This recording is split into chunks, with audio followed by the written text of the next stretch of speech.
and welcome to another episode of A Fresh Perspective with Jeff Charles. With me, your favorite conservatarian, Jeff Charles, where we choose truth over narrative and principles over politics. And I've got a really interesting conversation for you guys today. This is something that I've had a guest on to talk about before, but I thought it was very interesting. But before we get into all of that, remember to like this video, share this video, and if you haven't already subscribed, you need to hit that subscribe button, hit that notification bell. That way you will be updated every time I upload a new interview, which I do every Wednesday and Friday evening at 7 o'clock Eastern Standard. Now, I'm going to go ahead and bring on my guest right here. One of my colleagues, actually the first colleague from Red State that I've had on my podcast. Oh no, that's not true. I've had Kira on, but still, one of my favorite colleagues, the deputy managing editor of RedState.com, Mr. Brandon Morse. How you doing, brother? Not bad. How are you, man? I'm good. It's we're both in Texas, so I'm sure it's cooling down. It's been cooling down for you over where you are too. So God, yes. I'm so over Texas heat, dude. I'm like, I've been trying to convince my wife to move to Colorado. Oh, really? Oh God, yeah. I used to live in Colorado, and to this day, it's still my favorite place I've ever lived. So it could be a little less blue, but you know, it's a great place. It's beautiful. Temperature's just right where I like it. You know, yeah, I've never been to Colorado, but I generally prefer more cold, which is funny because I've been in Texas for over 10 years. But yeah, no, I'm a cold weather guy myself. Yeah, I mean, I don't understand. I think we're in the minority there because it seems like everybody wants it to be hot. Yeah, everyone wants a tropical location. I'm the only guy. I mean, I was, I grew up on an island, and so I'm like, I'm good. I don't need any more of it. Give me mountains. Exactly. That was actually the cool part about living in California, because where I was right next to the mountains, and the beach was only 45 minutes away. So that was very convenient. Best of both worlds. Yeah. God, that's awesome. Yeah, but nowadays I wouldn't want to go back, not to live anyway. No, yeah, that's a tragedy about California, because I've never been to California and not fallen in love anywhere I went, even San Francisco. I mean, I remember going into San Francisco just awestruck by its beauty.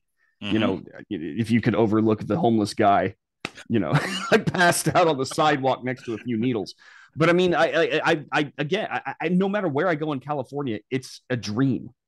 Yeah. It's just so sad that these people have taken it over that have no interest in governing people. They want to rule subjects.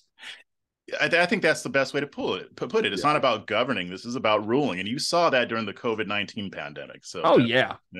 Oh yeah. No, absolutely. How are you feeling about the pandemic amnesty? Well, you actually watched your video on that. I forgot to tell you. Yeah, I thought it was absurd. Yeah. And at first, I always try to give people the benefit of the doubt, even if I know they're on the hard left, because in a lot of cases, most people tend to mean well. So I'm like, maybe she means well. And then I read through it. I'm like, wait, no. She's like, the fact that she brought up that whole bleach thing where they pretended like Trump told people to go into the laundry rooms, take out some bleach, put it in a syringe and inject it into their arms. Yeah. That was a hoax. Yeah. And I give her too much credit to believe that she didn't know that was a hoax. She knew that was a hoax. Right. If she had kind of like called out stuff on both sides, maybe I still would disagree, but I would give her more grace. But no, this was clearly forgive us for all the crap that we put you guys through and the stuff that we encourage. So I'm like, no amnesty. Yeah, I'm with you. I read it and I was like, there is so much hubris in this, despite the fact that she's trying to mea culpa, and there's no repentance in it. It's hey, we did all this stuff, but forget about it. Just forget about it. Don't worry about it. We were just doing what we thought was right. We didn't know. Yeah. No, you knew. We've been telling you this entire time, and you refused to listen. Yeah, you said that on your video, and I didn't bring that up in the article that I wrote about it. But even what like the issue with the kids and the cloth masks, maybe we didn't know like the first week, but we knew pretty soon that kids were at far less risk of getting the virus and even having symptoms if they did get it, and that these cloth masks were a joke, especially outdoors. He's talking about going hiking. Like, we knew early on that the virus isn't going to be spread if you're out there hiking, unless you're like making out with other hikers, and probably even then it wouldn't be a big deal. Exactly. It's all nonsense. And so, yeah, the answer for me is no. You guys knew. You knew. I'm not forgetting this. Forgiveness is one thing. Don't get me wrong. Sure. Forgiveness, everyone is encouraged to forgive everyone else's mistakes. But forgiveness has to come with repentance, or else what's the point of forgiveness? It's effectively you just going, hey, screw me over again. I'm Exactly. cool with it. Exactly. Yeah, exactly. Exactly. So, but the real reason I wanted to bring you on is because you wrote a very interesting article, I think last week or the week before, and let me get the title of it so I don't butcher it. It says, oh wait, where'd it go? Okay, hold on. We'll just cut this part out. Yeah. Or just leave it in so I can look silly. Okay, the stigma around being white has to stop. Yeah. And then, I read through it, and this kind of came on the heels of the whole fiasco with Kanye West, with that White Lives Matter shirt and stuff like that. And I have some pretty nuanced views on that whole thing. It gives me a chance to make fun of conservatives, but to also really go after the left because they're always worse. Right. I make fun of everybody, including myself. But I thought it was very interesting. And this is a subject that I've actually wanted to talk to a white person about and have an actual discussion. So you remember how Dave Chappelle on his show had the Ask a Black Dude section? No, wait. No, I don't remember that. It was when he used to have Paul Mooney on, and he had this where Dave Chappelle would go around and say, "Oh, you can ask a black dude a question." They ask him the question, then Paul Mooney would give a funny answer. Well, this is going to be Ask a White Dude. so because I have some questions and I have some viewpoints too, but I thought this would be very interesting. But the article, what sparked you to write it was this video that was circulating on social media that I thought was very interesting. Predictable, but interesting. Right. And so before we get into it, I'm going to go ahead and play it so that the audience can see what we're talking about. So let's just hope I do this right. Here we go. Yep. Okay. I am proud to be black. 3, 2, 1.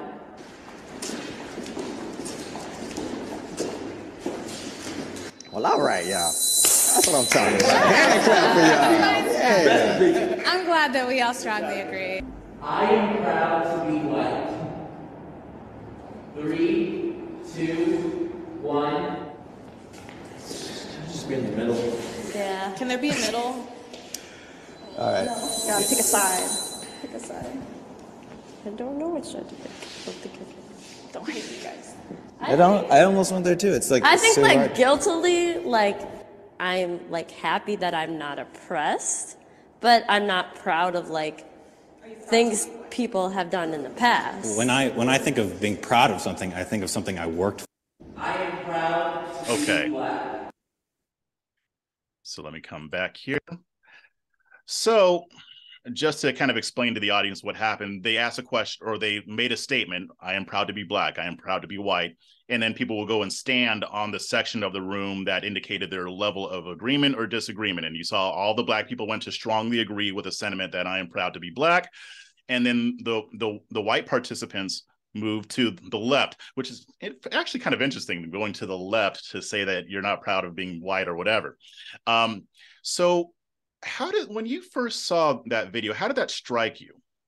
Yeah, so watching that thing, I like you, I wasn't surprised by the answer at all. I kind of knew exactly what was going to happen the moment the questions were asked. What still kind of shocks me is how far it's gone to the point where you're not allowed as a white person to say that you're proud of being white. Now, my position is a little more nuanced and complicated than that. I don't think that skin color should be a point of pride. It's not something that you necessarily earned. It's not something. I will agree with the guy who said that, when you think of pride, it's something that you worked toward. I kind of agree with him on that. But what kind of made me sad was I watched it and immediately you saw two reactions. Either they were happy to go and show you how not proud they were by disagreeing, or they were hesitant. They stayed right in the middle and they were just like, I don't know what to do. I don't know what to do, because they're afraid of saying, yeah, I'm kind of proud of my skin. White pride is associated with white supremacy at this point, and it's not okay to be white in mainstream society. You're supposed to feel some sort of guilt, like you carry around some sort of original sin. And you don't. No one who is born white carries the sins of their forefathers if their forefathers committed sins against any other race in the past. I mean, at some point in time, we probably all wronged at some point, in our distant histories. But I don't know. It's this idea, this concept of original sin in today's society that we have to get rid of. Not one person born in America who is white today has owned a slave, and they should not feel guilty if their forefathers did, and most of their forefathers did not. Right. And so it saddens me that they can't. They are brought up to believe that yes, they are guilty, and they can't be proud, and they can't, or not pride, not even pride. They can't feel comfortable in their skin.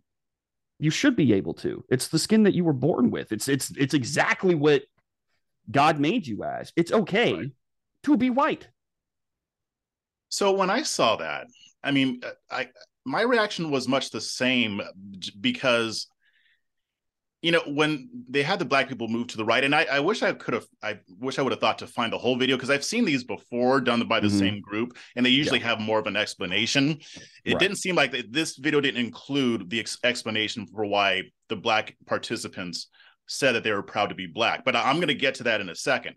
But hearing what the white participants were saying, I saw a lot of white guilt. That's all that was. White guilt has become a thing. And honestly, I think it's been manipulated. It's been used to manipulate a lot of people. That the blonde girl was saying, I'm glad that I'm not oppressed. Okay, fine. That's cool. But I don't like what other people have done. And my first thought is, well, did you do it? Exactly. Mine too. Yeah. Then I'm like, and I will tell you this, even most black people will say, well, you didn't do it. Even if they believe in systemic racism and whatever, most regular black people, I'm not talking about like Jamel Hill and the Joy Reids. Right. Most people understand that she should not be blamed for what other people have done. But I wanted to ask you this, because when I read your article, you talked about skin color, right? And you talked about it just now. But I think what a lot of people misunderstand is when it comes to black people, when they say, oh, I'm proud to be black, or, James Brown says, I'm black and I'm proud, and all that stuff. They're not really talking to the skin color per se. They're talking more about culture. Right. So that's why I was frustrated that they didn't actually go deeper on this with the black participants, because I guarantee you, if they would have asked, okay, why are you proud to be black? They're not going to just say, oh, I like the color of my skin. No, they're going to talk about the culture. They might talk about, history, music, other customs that have come especially as black people who descend from slaves, because this country is all we know. So we are very much American and in touch with that side of it. So I don't think the focus is really on skin color per se. That's just kind of like the outward projection of it. But I think what we're talking about is more culture, or maybe, I mean, I don't know. It's almost like I like my skin color. I like being this shade. I like my hair too. I like being 6'3", but when I talk about being black, I'm talking more about the history, the culture, all that stuff. But what do you think?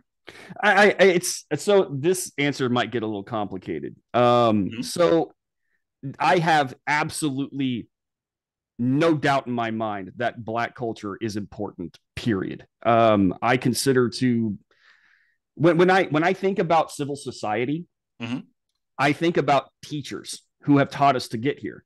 And this includes also Frederick Douglass. It includes Martin Luther King Jr. In fact, I think I quoted, or I mentioned Martin Luther King Jr. in that article that you read. Yep. And I consider him to be one of the most important figures in modern and how modern society should see itself. Sure. It's not just about skin color, it's about character, but also Martin Luther King Jr. made us really kind of think about how, like, cause and effect of certain things. Like when it comes to speaking out, limits being reached and what happens once those limits are reached. I think that he really helped us to understand not just skin color and the person that we are, but human nature, kind of. So, yeah, I think that whenever you look back as a black man, And you see that, a lot of these people who were Black were speaking as a people who were oppressed at the time, then yes, then this is insanely important. And it's good to look back and be like, I'm proud that he and I have that in common. Sure. Absolutely proud. But you mentioned the culture. Mm-hmm. And I've had some very, very, very interesting thoughts about culture over the past few years. And because I noticed that culture and skin color don't necessarily mean the same thing. Sure. There are many white people who are raised in Japan. For all intents and purposes, they're Japanese. Mm-hmm. They might not have the ancestry there, but they speak Japanese. They are ingrained in Japanese culture. The same thing can happen in Africa. The same thing can happen anywhere. White people are heavily ingrained in Black culture here in America, to be honest with you. You have some of the most, whenever you think of rap music, you naturally think of Dr. Dre, Snoop Dogg, and all those, but you also think of Eminem. Sure. So Vanilla Ice too. Well, that makes one of us. Sorry, I couldn't resist that one. But like my thought about culture is that culture is an idea. And it is an idea that is formed by practices over time. Mm-hmm. And the thing about that is that anybody can take part in that culture, sure. Sometimes either by choice or sometimes by birth. So my thought about culture is that as an idea, ideas can't necessarily be owned by an entire group. An idea, I'm of course not talking about in terms of like patents, like I have an idea for a new margarita machine, but I'm talking about an idea as a method by which things are done, said, and thought about over time. Every culture meets another culture at some point in time, and they form a new culture. That's kind of what happened in America, over time. It's just a thing. So ideas can't necessarily be owned. So being proud of a culture is perfectly fine if you're a part of it. I see no problem with that. But I don't really relate it to skin color. I really don't. It have like, if I'm really looking at it from like a 10-foot perspective, I would say that being proud of your skin color and based on culture isn't necessarily I wouldn't say realistic, but I would also say it's something to be looked at more broadly. Sure. If you look at, say, hip hop culture, Black people created that. Sure. But who goes to all those concerts? Yeah. White people, right? So especially in America, what you said is true. We can partake of different cultures all the time. And in the way I grew up, when I was a kid living in the South Bay area of Los Angeles, there was a lot of other Black kids, but I also had white friends. I had a lot of Latino friends. I hung out with everybody. My best friend at that time was a Muslim from Pakistan. Yeah. So I was around a lot of different people. And then later on, I went to another school that was just 95% Black, and I actually went to a private school that was a Black private school for a little while. And and then when I got older, like in 8th grade, moved out to Rancho Cucamonga, predominantly white, but still a decent amount of Black people. But it really is that melting pot. So I've been fortunate to be able to experience a lot of different cultures, even though I wasn't born into those. But what I wanted to ask you, this is where we get into Ask a White Dude. I don't think that these white participants were ashamed of their skin color. I think they were ashamed about what they perceived to be a part of the culture. Because, it's not just the white skin. The white skin doesn't really say much about you. But you even heard the girl say, I'm not proud, or I don't like what other white people have done. And for some reason, she was identifying with that. Right. Do you think that was more the issue with those participants as well? I think it might have been a mixture of both, to be honest with you. If look at it this way, if they had walked over to the right, just like the Black people did, those people would have been doxxed and canceled. Yep. And there would have been no room for nuance. It would have just been based on the fact that they were white and they did that. They would not have waited around for an answer or for them to explain themselves. In fact, explaining themselves is exactly what they would not want them to do, you know. But I think that, you know, what we're talking about here is symptom and disease. The disease is the look at white culture, which I feel like mainstream society says no longer exists. And whites, you know, according to mainstream culture, the people, the tastemakers within it, white culture does not exist. It is a stolen idea. It's cultures that have been stolen and amalgamated to be white culture. You know, we never had one of our own. We always stole. That's the idea. White culture is apparently one of oppression. It's slavery. It's and to this day, it is the oppression of everyone else who is not white. Well, and that's what I was going to say. I was going to push back a little bit, because I do think that, as far as the people on the left's way of thinking, they do think that there's a white culture, and it is oppressive, racist, bigoted, horrible. Right. And I'm gonna get to this question later, but that is how they define white culture. And if that is the message that is being sent, especially to white children from when they're little, then of course they're all going to go to the left side of that room. Right. No, of course. But I mean, like, yeah, I feel like just like every person of every other color, you know, your thoughts aren't based on your skin color. It's based off of your, you know, personal experiences, possibly your upbringing, yada, yada, yada.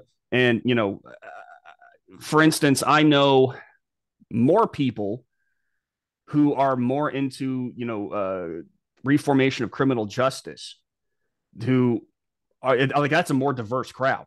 Sure. I feel like in my opinion, most white people would either fall into two camps. It's either like law and order, or it's, you know, black people shouldn't be persecuted for any reason. Kind of the two extremes. I feel like, I feel like that there is more of a diverse crowd when it comes to the reformation of what law and order should be considered as. I think that, you know, it's more of a diverse crowd when you come down to trying to slow down recidivism rates, criminal justice reform, that kind of stuff. You know, what do we look at in terms of, you know, drug sentences, minimum mandatory sentences, you know, that kind of stuff. So what I'm trying to get at here is that there's the white culture that is supposedly existing of oppression and stuff like that is not necessarily a white culture. I would say that it's more nuanced. It's just like every other color. It's more individualistic, but they are forcing that culture on white people and pretending that this is what we all believe. You know, this nonsense that, you know, we are all of one mind when we are clearly not all of one mind. And I hate the fact that we are put into a situation where we first have to explain that based on our skin color instead of listening to our ideas. If that makes sense. Like, it's just, that's kind of what that entire thing that thing we just watched reminded me of. And you are correct. It's like, it's this culture that they say is there, but isn't there. It's so much more nuanced than that. Just like everybody else is so much more nuanced than that.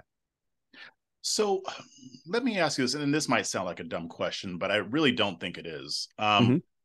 Why do you think that they take that approach? Because yes, we know that there's a lot of these people are lying. They know that the people that they're calling racist aren't racist. We know that. We talk about it every single day because it's atrocious. Right. But for the people who actually believe this stuff, why do you think, and I'm talking about whether they're white, black, Latino, Asian, why do you think they perceive white culture in this way? Like, you want the how did it get here? Or do you want it, like, why do they continue to believe it? Like, do they gain something from believing it? Let's do both. Okay. So I think it got there because, I mean, that's a long answer, to be honest with you. But if I were to try to shorten it up, I think that the black community has been used quite a bit politically, and nothing solidifies a voter base or a loyalty base quite like division. And I think that the idea has been, we're going to say to the black community that they have been oppressed by white people or any other group that is useful to say that at the time. Sure. And that the only way for them to get ahead and stay afloat and be respected like everybody else is to make sure that they are constantly ready to fight. And when you're constantly ready to fight, when you're a hammer, everything looks like a nail. Right. So everything that is, brought to the Black community that looks minor, like a minor inconvenience, even they try to make it seem like the Black community is going to suffer greatly from it, and they need to fight back immediately. And the best way to fight back is to vote for us. Like people using the N-word on Twitter, that's going to somehow cause some devastating harm to the Black community, right? Sticks and stones, like that's not a thing anymore, is it? Yeah. But I mean, so I think that especially over decades, you have this idea formed that, yeah, y'all are an island, and everyone, it's you against the world, and the only way to succeed in this is to make sure that the Black community is taken care of first and foremost, and feel pride and about being Black, and yada yada yada. Which over time, at first I think maybe it started with good intentions, and then like everything else, it just became corrupted. And now you have what we have now, which is everyone else is, especially the white community, is evil, straight evil, and everything is bad. Everything about the white community is bad, and they're always trying to oppress the Black community no matter what they do. Mm-hmm. And you get told this enough times over the course of decades, and especially the youngsters, it seeps in and it starts to morph and start to look like something completely illogical, but people still believe it. Mm-hmm. And I always have to say this, and I hate the fact that I always have to say this. Do I think that there are actual racists out there who want to see the Black community fail and burn to the ground? Yeah, they're out there. Sure. I've met a few. Sure. But would I say that they are an overarching problem in our nation? No. For every one of those people, I've met at least 3,000 others who think that those people are idiots. So mm-hmm. That's how I think we got here. I think that's, and I mean, like, whenever in relation to white people, that kind of mentality, that narrative, that story is going to be taught to white people, because why not cut the source off at the problem? I mean, problem off at the source, excuse me. And so you're teaching these white kids that, hey, you're evil. You're oppressive. You live with original sin. And the only way for you to be absolved of it, if you can be absolved at all, is to follow whatever this party says you should do. Yeah. Yep. And that includes white guilt and supporting this, and that, and making sure that everything that you say is constructive to the narrative. And that's how we get here. Now, as to your other question, why do they continue it? Honestly, given what I just told you, I don't know if many people know any better at this point in time, whether it's, it's these, mm-hmm. Many people go into university and this is what they were taught from childhood. And so this is just reality for them. This is it. There is no other thought process. There's no other history but this history. There's no other work but this work, Mm-hmm. And so it's a lot of it's ignorance. And I think a lot of it is intentional maliciousness on the part of the powerful, who only gain putting two groups against each other. Right. Yeah. And I'm going to tell you a quick story. When I was younger, when I was a kid, I got this message when I was a kid, but this was when I was an older kid. A friend of one of my relatives, we were having a conversation, and I remember her telling me, white people will always find a way to make sure that that they are superior to you. Mm-hmm. And it was a Black lady, and I was thinking, I was like, well, that's not true. Mm-hmm. Fast forward to maybe a few years later, I was an adult, and I lived in Herndon, Virginia for about 5 minutes.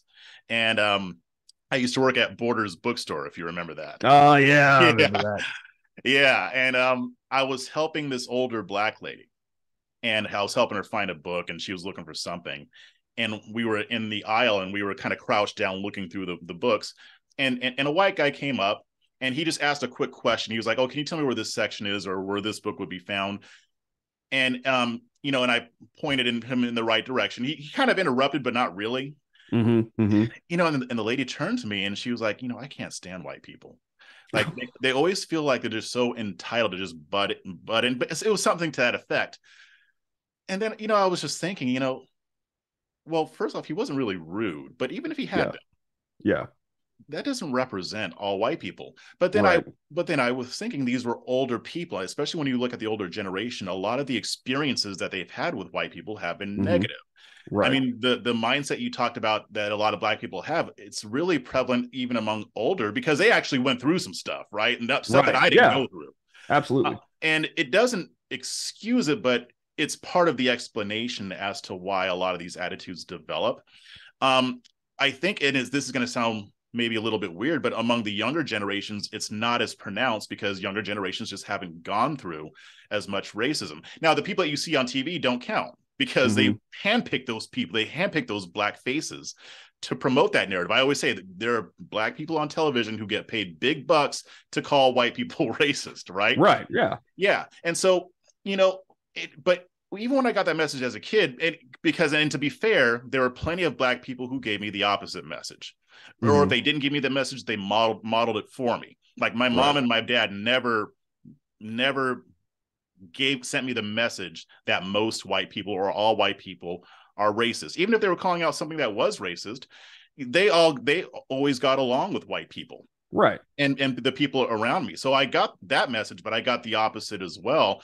But I think that that's kind of where a lot of this comes from. And then what happened is what you just explained. You have people who came in and weaponized that.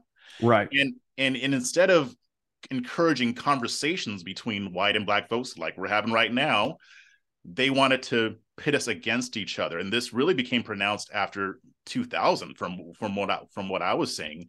And I think that's just to add on to what you were saying, because it doesn't contradict it. It's just adding on. No, I think that that's a lot of what's happened. But then I think on the other side, you had the left calling everybody racist for 10, 15 years. And white people just said, well, fuck it. You're going to call me racist no matter what I do, right? Yeah. I mean, if you're going to if you can't threaten somebody with something that they know you're already going to do anyway, no matter what they do, right? Yeah, no, exactly. Then we got Trump. True. Yeah. When he was elected, I was like, wow, this is crazy. But after a while, I started laughing at the whole thing. I'm like, well, yeah, of course. Of course. No, yeah, I mean, natural endpoint. Yeah.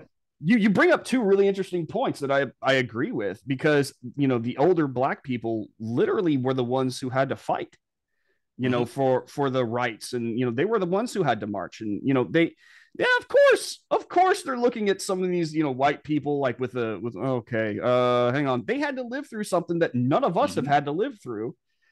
And so they get a pass. In my honest opinion, I can understand it. See, I don't give them a pass, because there are plenty of older black people who don't do that. But I do understand. Oh, no, why. for sure.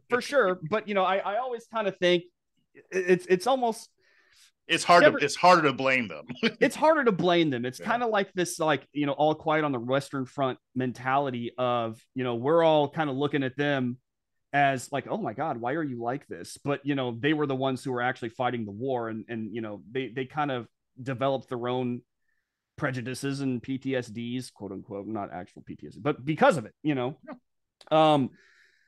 but, and that's, there's an element to truth, an element of truth to everything that radical social justice leftists do. Everything is built on something that is on the surface very obvious, but they build lies on top of that. And that's why you have what we have today, this group of people. And I don't mean black people, I'm talking about social justice advocates today who throw that phrase around all the time. Well, you're racist, you're xenophobe, you're this, you're that, to people who don't deserve and have never earned that title. And eventually you're going to get to a point, and this is kind of where I'm afraid the old black people who were racist are going to be more understood by white people who are going through this time, and hopefully it won't get worse to a point that they had to experience it back then, but who are going to get to a point in time where they're like, I've just lost out on a job because I'm white. Okay. They because of DEI, I could not get a job. I'm white and male, and they chose, despite the fact that I was the most qualified person in the room for this job, they chose a black woman because they wanted their company to look good. I was, targeted for harassment by a media that, does not want to hear my opinion on anything because of my skin color. I'm devalued everywhere I go because of my skin color. I'm dismissed here. I'm dismissed there. I'm dismissed everywhere. And at some point in time, like you just said, I'm afraid that people are just going to get to a point where they're like, okay, I wasn't racist before, but I'm a little bit now, I hope that we never get to that point. I really hope we don't. But if I hope so too, this social justice nonsense continues, then I see that happening. They are going to create racists out of non-racists. They're going to become the monsters that they've been saying that they were all along. I think it's already happening. I don't disagree with that, actually. Yeah.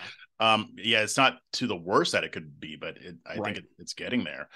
Right. So here's my thing, and I want to get your take on this, because I've noticed this stuff going on, and sometimes I comment on it, and sometimes I don't. But I want to talk specifically about conservatives, white, black, or otherwise. Actually, no, I want to talk specifically about white conservatives on this one. Go ahead. Because what I have seen is that on the left, they demonize white people. They make it sound like there's a neo-Nazi behind every tree waiting to lynch me. Mm-hmm. But when I've seen when black people have brought up issues with racism, the left does what they do. They exaggerate it.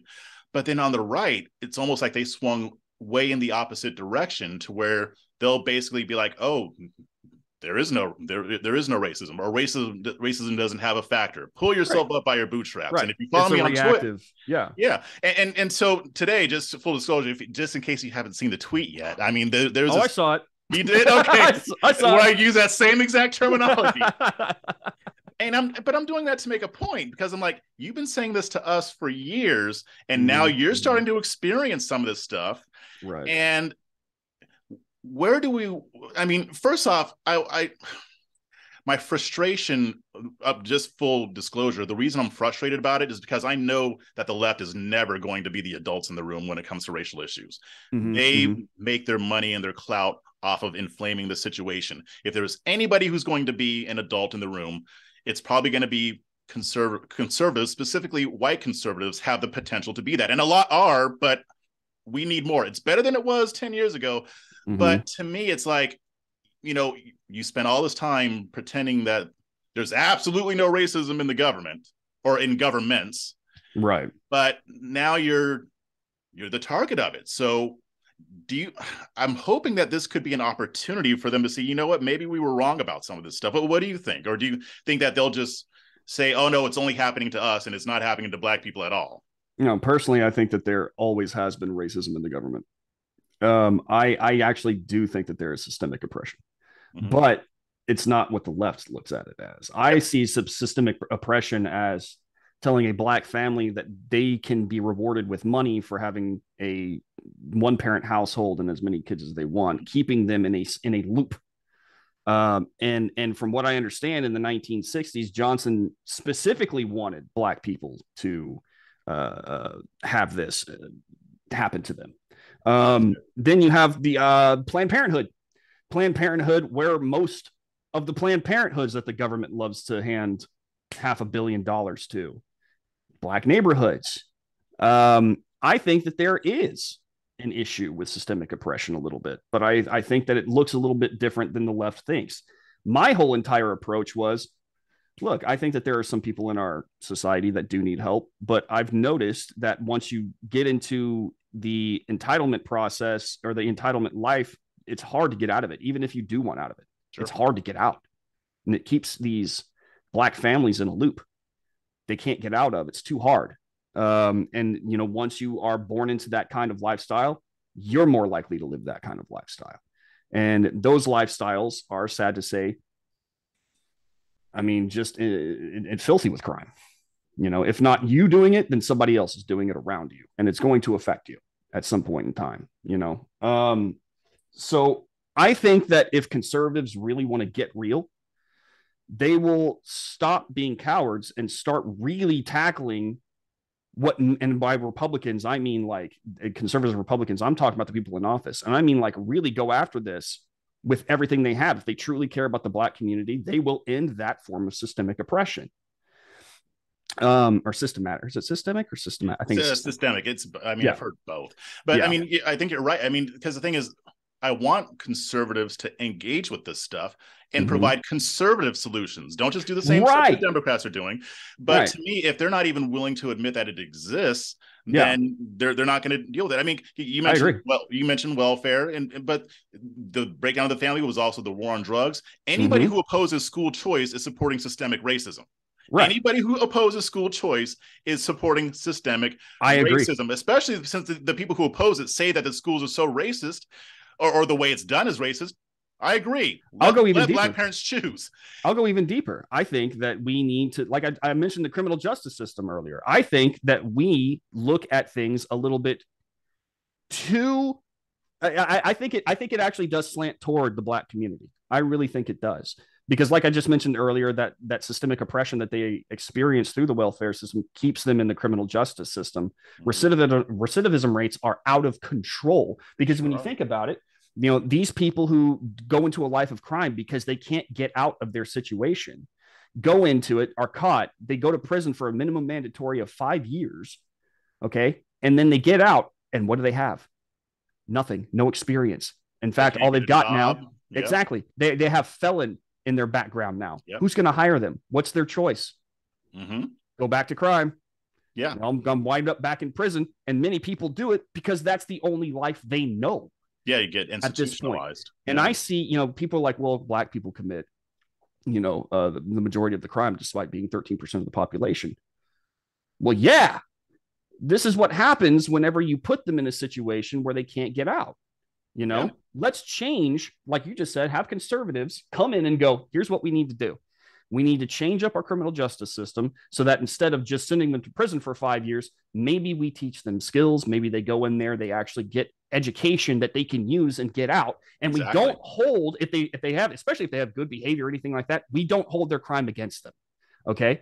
Being educated in a prison should actually be looked at. And if you took the education and really ran with it, should be looked at no differently than getting an education at a community college or even a university if they actually exceed well enough. I think that we need to, and this is going to be the most difficult part, we really need to start tackling welfare programs, entitlement programs. We need to start rolling them back and making it easier to get out of these entitlement programs and get back on your feet, because that was the whole point of them in the first place, not to live off of. But that's what the original intention was. You're right. Right. Once we start doing that, I feel, and just those two things, I really do feel like the Black community will see something really great happen to them as a whole. And I think you are correct. Conservatives who, God, I don't completely obviously disagree with a lot of it, but they are so hard-headed when it comes to law and order. Yeah, I agree about it. I agree. Law and order is great, but it also has to come with something else in order to just stop it from being a cycle. It has to actually be rehabilitation. Correct. We say it's a rehabilitation, but it's not. It's not a rehabilitation. It's basically a life stopper. You put your life on pause and you go in there and you come out, the world's passed you by. Yep. And you end up doing the exact same thing. Correct. It's a multifaceted issue. Because if you have crappy education where you're graduating, but you can't read beyond a third grade level, that contributes to it too. So I think all of that are parts of the system. And what I've been trying to tell conservatives, yes, systemic racism is there. Yeah. And guess who's doing it? It's not right. Now, I'm not saying the Republicans have been innocent, but if you look at police brutality, what cities do those happen in? Are Republicans running those cities? No. Democrats have run them for 60 years and have done jack about it. So gun control, racist. It's just and who supports that? So I think I think conservatives need to be more open to that conversation, because Correct. we actually have the solutions. But I wanted to ask, this is my last Ask a White Dude question. Hit me. What is white culture? Ooh, that's okay. White culture, that is so much more nuanced. As a Texan, I feel like white culture is as varied as black culture. You know, the black people in America, the black people in Nigeria have very, I mean, I wouldn't say common beliefs. You know, there are black tribes out there that would look at our black Americans and be like, "What the hell?" You know, well, they do. Yeah. Yeah, you know, so it's the same thing with white people. White people come from all over. You know, there's Danish, there's Scottish, there's English, you know, Saxons and all this stuff. But, you know, as a Texan, you know, I was raised alongside Hispanic culture, you know, and Hispanic, I mean, Texan culture is a mix of German culture, a mix of Indian culture, Hispanic culture. You know, I feel literal, like I'm at home whenever I hear Tejano music being blasted across the street. Like, as somebody who's from LA, I know exactly what you mean. Yeah, like that's just what I was raised with. You know, white culture is not just a white culture. It is there's all sorts of different cultures here, just like there's all sorts of different black cultures. So I can't really put my thumb on it when you ask me. Because if you were to, I'm guaranteed, if you were to line up 100 different white people and ask what white culture is, you'd get 100 different answers based on their personal experiences. This is the whole thing, you know. It's an individual's experience, what kind of culture they are brought up around. You mentioned earlier that you were brought up in a culture where your parents did not teach you racism, yet the black people that you talked to earlier were brought up in a culture where they were taught racism. And, you know, so if you were to ask them what black culture is, they might have a completely different answer from you. If I were to say overall, what is white culture, though, I would say that it is a culture right now that is not doing so well in terms of how it views itself. I would say that it is currently in a state of fear, and probably more dangerously a state of anger, increasingly. And I think that you're going to hear a lot of reasonable voices come out and talk about how it is okay to be white. White people do not need to be afraid of their whiteness, nor feel guilt about their whiteness. But I fear that if things keep going, those reasonable people will start to be overshadowed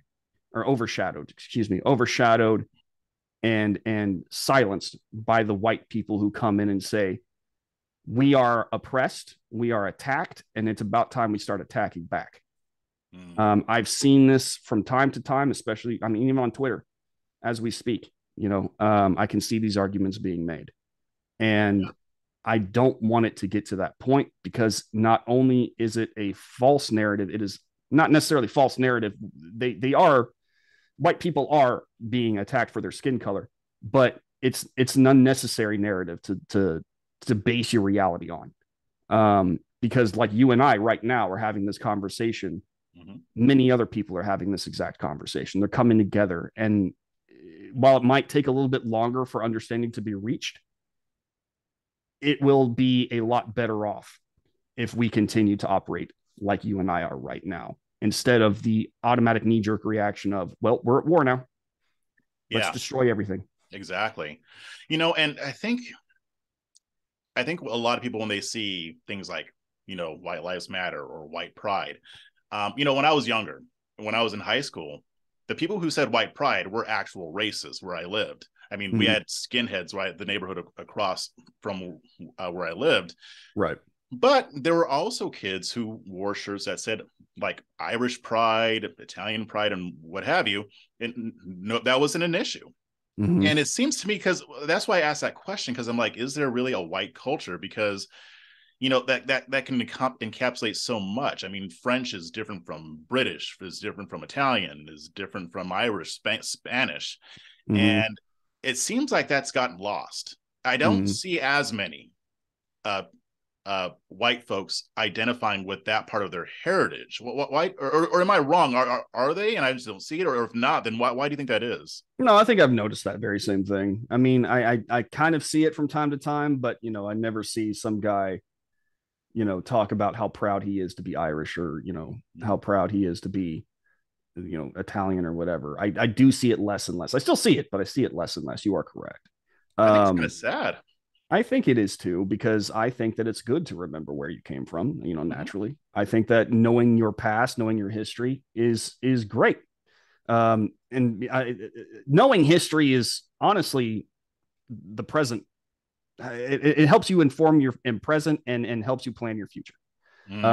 Because knowing your history helps you to not make the mistakes that they made and capitalize on the successes that they discovered, So, but I mean, again, this isn't necessarily just tied to one skin color. I could look at a black man who is successful and go, oh, hey, I like the way he did that. I'm going to do that too. I'm going to incorporate it. Now they call it cultural appropriation, which I would argue does not exist.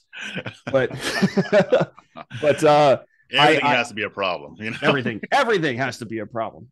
But yeah, no, you're right. It's almost like the same thing as like having pride in a soccer team. The Brazilian soccer team should be proud that they're Brazilian. Like the Italian soccer team should be proud that they're Italian. The American soccer team should probably try harder. But I think that, how do I say this? Because I think you're onto something there. It's okay to be proud of your heritage. Yeah. Just make sure that you understand that, it's not the thing that really defines who you are as a person. Yeah. It's just a part of you. Right. Yeah. It's how you got there, kind of, sort of, So yeah, that's okay.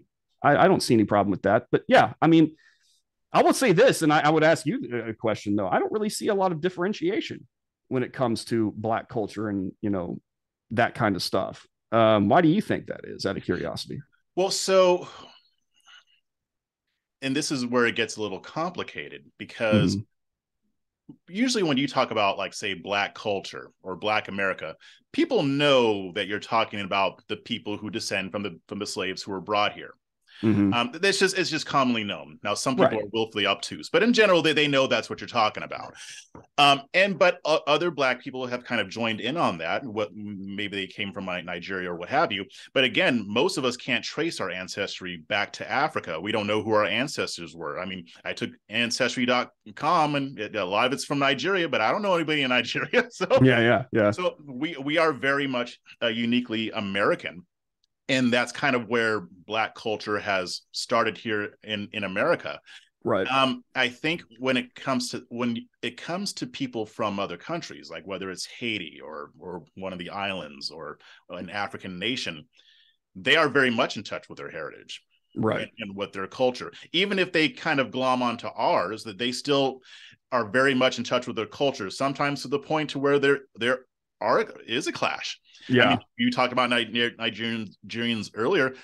Yeah, that's been a thing for a while, where they give us a side eye, we give them the side eye. I never personally participated in that, but that is a thing that is still ongoing. Right. You have some, and this is where the naming gets into trouble, because are we Black, African American? Well, we don't like African American. For a while it was ADOS, American Descendants of Slaves.